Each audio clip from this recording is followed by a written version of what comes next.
Hello guys. पिछले कुछ समय से हमारी टीम ने काफ़ी एनालिसिस करा। हमारे एसडीआर ग्रुप में काफ़ी इंक्वायरीज आई जिसमें लोगों के काफ़ी कॉमन क्वेश्चंस थे। सो हम लोगों ने मिलकर सोचा कि उन कॉमन क्वेश्चंस को आप लोगों के लिए क्लियर करें कि जैसे इन्वेस्टमेंट कहाँ करना चाहिए, इन्वेस्टमेंट के रेट्स में इतना फ्लक्चुएशन होता है, and apart from this developers को हम कैसे पहचान सकते हैं कि वो राइट है कि नहीं। हो सकता है आप ये वीडियो कहीं पर भी देख रहे हो, पर इस छोटी सी वीडियो के थ्रू हम इसे क्लैरिफाई करना चाहते हैं।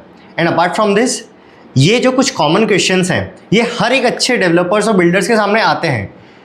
सो आज हम डिस्कस करते हैं एंड एटलीस्ट अपन एक फ्रूटफुल कंक्लूजन निकालते हैं कि इन कॉमन क्वेश्चन को सॉर्ट करें कि जब भी कोई इंसान इन्वेस्टमेंट करना चाह रहा है किसी भी चीज़ में, लैंड में, हाउस डेवलप करा रहा है, फार्म हाउस, बिल्डिंग, एनीथिंग, सो उसे अपन क्लियर कर दें।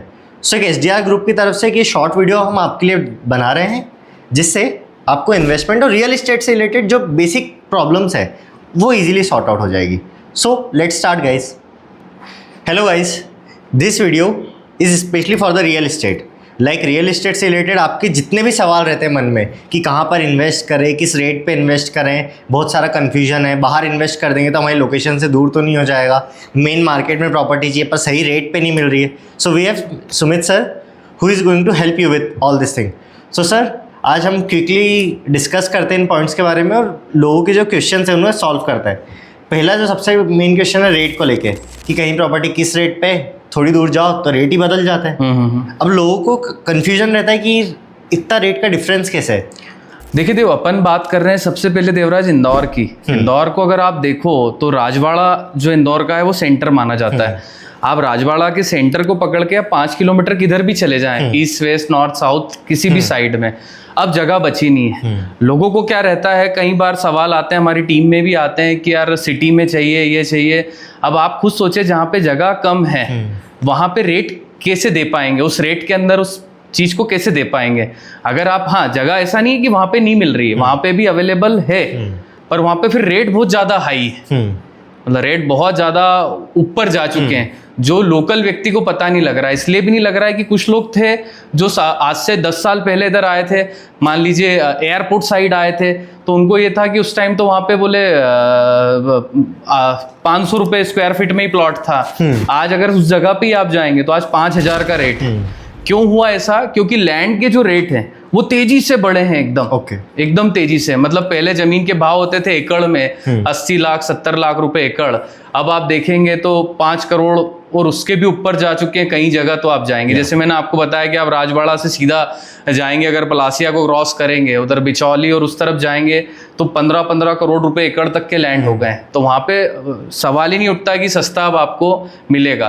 पर हाँ, इंदौर की पॉपुलरिटी को देखते हुए जितना तेजी से इंदौर आगे अपना नाम बना रहा है, अब 8वीं बार फिर अगर स्वच्छता में आता है तो इंदौर अपने आप में किसी पहचान का मोहताज नहीं है। पर अगर अभी भी आपने यहाँ पे अगर प्लानिंग की और आपने अभी तक लैंड नहीं लिया है, आपने अगर अभी तक खुद का घर नहीं लिया है, आप अभी तक सिटी में ही रह रहे हैं मार्केट के अंदर, तो अभी भी अच्छा ऑप्शन है। क्योंकि मार्केट जो है जैसे राजवाड़ा या उसके आसपास 5 किलोमीटर पे वो कमर्शियल हो चुका है पूरा, है ना, वो रहने के लिए नहीं रहा है। क्योंकि अगर आप चाहें भाई आप कार और चीजें और बच्चे आपके खेलें तो आपको इस टाइप की कॉलोनी में ही जाना पड़ेगा जो थोड़ी सी आउटसाइड हो। आप किस तरफ भी जा सकते हैं, आप इंदौर में आप देवास नाका की साइड जा सकते हैं, आप राव की तरफ जा सकते हैं, आप एयरपोर्ट की तरफ जा सकते हैं, आप सांवेर रोड की तरफ जा सकते हैं, कहीं पे भी आप जाएं। तो वो रेट क्या, अब बिल्डर भी क्या करेगा जब कच्चा जो माल है, कच्ची जमीन ही जो है वो इतनी हाई रेट में है, तो वो तो सवाल ही नहीं उठता है कि वो ऊपर ही आना है। और फिर लोगों के मन में एक और डायलेमा ये रहता है, और खैर ये तो जैसे प्रॉपर्टी हमेशा फ्यूचर का विजन है कि अगर हम कहीं दूर प्रॉपर्टी में इन्वेस्ट कर रहे हैं, पता नहीं मार्केट कब डेवलप होंगे, चीज़ें कब होंगी, डेली की हमारे पास चीज़ें अवेलेबल है कि नहीं, फिर फैमिली की में अगर किसी को मेडिकल या वो जितनी भी चीज़ें हैं। बट क्योंकि यूजुअली ऐसा होता है कि मार्केट अभी बना हुआ नहीं है तो लोगों के मन में कन्फ्यूजन है ना। ऐसा नहीं देवराज, आप देखो पहले क्या होता था, इंदौर का एक ही मार्केट होता था, किसी भी चीज के लिए जाना है तो राजवाड़ा रिगल।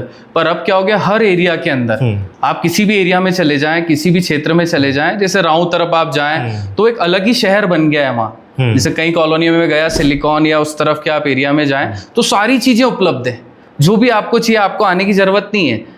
आप अगर इस तरफ जाएं, मान लीजिए एयरपोर्ट साइड जाएं, तो हर एरिया में एक अपना मार्केट हो गया है जहाँ पे आपको जरूरत ही नहीं है। और जिन कॉलोनी में अच्छी बसावट हो गई है, वहाँ पे बेसिक सारी ही चीजें उपलब्ध हैं। Okay. आपको स्कूल से लेके मेडिकल, ये जो भी चाहिए सामान रेगुलर लाइफ का, वो हर जगह हर एरिया में अब उपलब्ध है। और एक और चीज़ सर यहाँ पे ये आती है कि जैसे रियल इस्टेट में सेम चीज़ अगर जो अवैध कॉलोनी होती है, काफ़ी बनी हुई है, इंदौर मतलब पूरा अवैध कॉलोनी से करा है, वहाँ पे कम रेट में मिल जाती है, तब लोग ये प्रीफर करते हैं कि लाइक हम लीगली और रेरा अप्रूव्ड कॉलोनी की जगह इसमें ले लेते हैं जो ग्रीन बेल्ट या उसमें आ रही है। सो वहाँ से रेट का काफ़ी फ्लक्चुएशन होता है। सो उस चीज़ को आप कैसे न्यूट्रलाइज करेंगे कि लोगों को रेरा अप्रूव कॉलोनीज में इन्वेस्ट करना चाहिए लॉन्ग टर्म के देखते हैं? देखो रेरा अप्रूव प्रोजेक्ट किस्सा हो गया जैसे आपके पास में प्योर गोल्ड रखा है ना, सोना रखा है कि आप प्योर गोल्ड को आप कभी भी जाएं और देके और आप उसको कैश करा लें।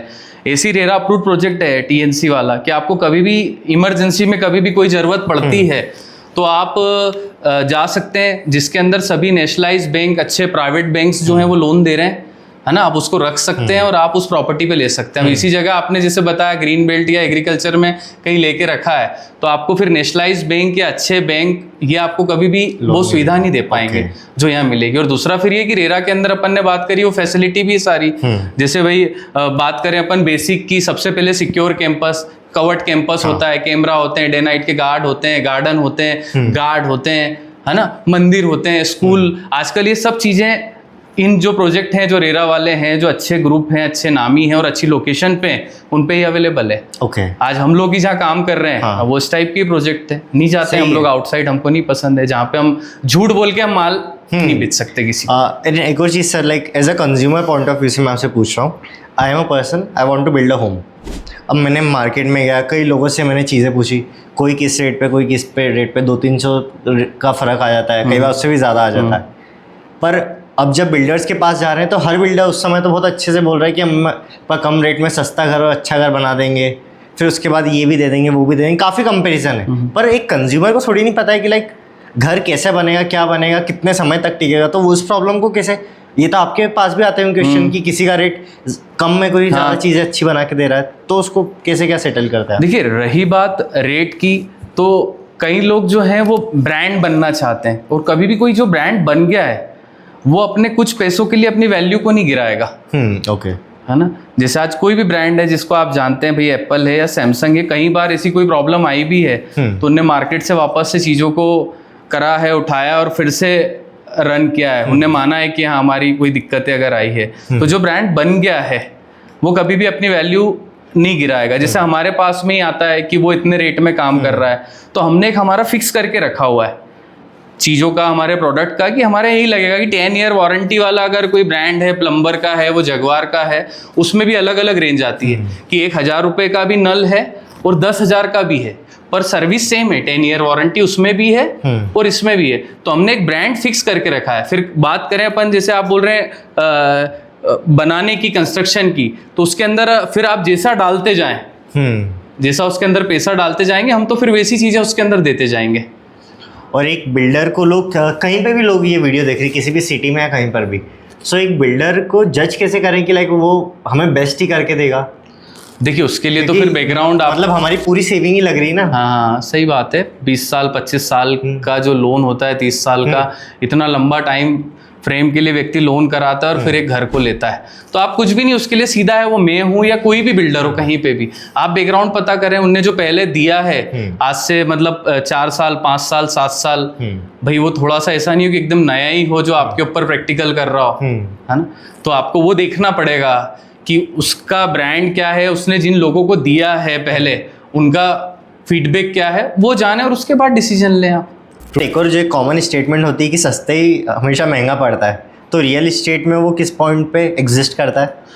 देवराज देखो, सस्ते की बात करें अपन, जैसे खाने पीने पे अपन आते हैं एकदम कॉमन सी चीज़ पे, कई बार कोई एक फैमिली पढ़ता है एक पर्सन की, और वहाँ पे वो चीज़ खाना जो है वो सस्ता है, हाँ। वो फैमिली को लेके जाता है वहाँ पे, ठीक है, अच्छे से वो खाते हैं, बाद में पता पड़ता है वो महंगा पड़ा, कैसे कि वो बाद में पता पड़ रहा है बीमार हुए और वो डॉक्टर के पास चले गए, सही ना, पूरी फैमिली ने, तो जो पैसा उनने बचाया था वो पैसा वो वहाँ पे लग गया। और यही देवराज अपने इसके अंदर होता है रियल एस्टेट में भी। कई बार लोग बोलते हैं वो सस्ता दे रहा है, वो ऐसा कर रहा है, पर बाद में पता पड़ता है, आप कई बार तो लोग फेस भी नहीं कर पाते हैं हमको, है ना, क्योंकि वो पार्ट तो अपन क्लियर करते हैं कि हम जो, हाँ, जो भी हम बोल रहे हैं, मतलब हम जो भी कर रहे हैं वो हम बोल के करेंगे, तो वो अपने एसडीआर ग्रुप का हमेशा से रहा शुरू है से। कि भाई बोलते हैं ना वो देशी भाषा में कि वो तेल दिल्ली में से ही निकलता है। तो अगर रेट कम होंगे, अगर वो सस्ता दे रहा है तो कोई तो रीज़न होगा, वही चीज़ अपन भी दे रहे हैं, वो चीज़ वो भी दे रहा है। और इसमें एक और पॉइंट भी कि लाइक जो अपन जब कुछ चीज़ अच्छी रहती है तो उसको एक पैरामीटर पे जज करते हैं, ड्यूरेबिलिटी पे। अगर फॉर एग्जांपल कलर करा है या फिर जो भी अपन ने चीज़ें यूज़ करते हैं वो कितने लंबे समय तक चलती है। यूजुअली घरों में होते ही यही है कि छत पे से वो लीकेज वगैरह शुरू हो जाते हैं, तो छोटी मोटी चीज़। तो मतलब एक तरीके से ये अपन ये सोच सकते हैं कि इन्वेस्टमेंट 5-10 साल बाद पता चलता है कि क्या बनाया है क्या। और सर देवराज, हाउस का क्या है अपने यहाँ पर जनरली एक वेदर के अंदर ही, मतलब एक बारिश, एक ठंड, एक गर्मी जब निकलती है ना तो पता पड़ जाता है हाँ। कि घर के अंदर क्या चीजें हो रही है। इसीलिए अपन ने कुछ चीजें फिक्स करके रखी हुई हैं। जैसे एशियन पेंट्स बोलता है कि दीवारें बोल उठती हैं, तो एक्चुअल में दीवारें बोलती हैं, क्रेक के फॉर्म में, क्रेक के फॉर्म में बोलती है, छतें बोलती है, पूरा घर बोलने लगता है वो तो, है ना। सभी जगह ये चीजें आती हैं। तो वो तो सीधी बात है कि सस्ता जो है वो बाद में जाके महंगा पड़ने वाला है। तो हम ये नहीं बोल रहे कि आप बहुत महंगे में या अपन लोग बहुत महंगे में काम कर रहे हैं। भाई अपन 3 कैटेगरी चलती है हर चीज़ में, लोअर, मीडियम, हायर। अपन मीडियम सेगमेंट की बात कर रहे हैं। तो मीडियम के अंदर अपने जितने भी ब्रांड हैं जो अपन ने करके रखे हुए हैं, वो सीमेंट से लेके घर जब बनता है तो वहाँ से एंड में जब वो पेंट और फर्नीचर से बाहर होता है तो उसमें ब्रांड पे ही अपन काम कर रहे हैं। और ऐसा नहीं कि ब्रांड के अंदर सिर्फ महंगी चीज़ें ही आती हैं, उसके अंदर भी वो भी 3 कैटेगरी करते हैं। वही मीडियम, मतलब लोअर, मीडियम और हायर प्राइस रेंज है। तो वो चीज़ें ही अपन उसके अंदर यूज़ कर रहे हैं, वही प्रोडक्ट यूज़ कर रहे हैं। तो ऐसा नहीं हो कई बार कि सस्ती चीज़ें जो हैं वो बाद में महंगी पड़े, और वो हमेशा पड़ती हैं। ट्रू। सो गाइस देखिए, हमने इसमें जो जेनरिक क्वेश्चन है उन्हें कवर करने की कोशिश करी। अपार्ट फ्रॉम दिस हम कोशिश करेंगे कि लाइक इस टाइप के जब क्वेश्चन जब आपके काफ़ी ज़्यादा आएंगे तो हम उस पर एक छोटी छोटी वीडियोस वगैरह बनाते रहेंगे, शेयर आपको ज़रूर करेंगे ना। अभी भी अगर आपको कुछ क्वेश्चन है आपके माइंड में तो आप कॉमेंट में हमसे पूछ सकते हैं। Will try to give you the answer, the best answer. So will do it again, ठीक है ना। ग्रेट। ओके।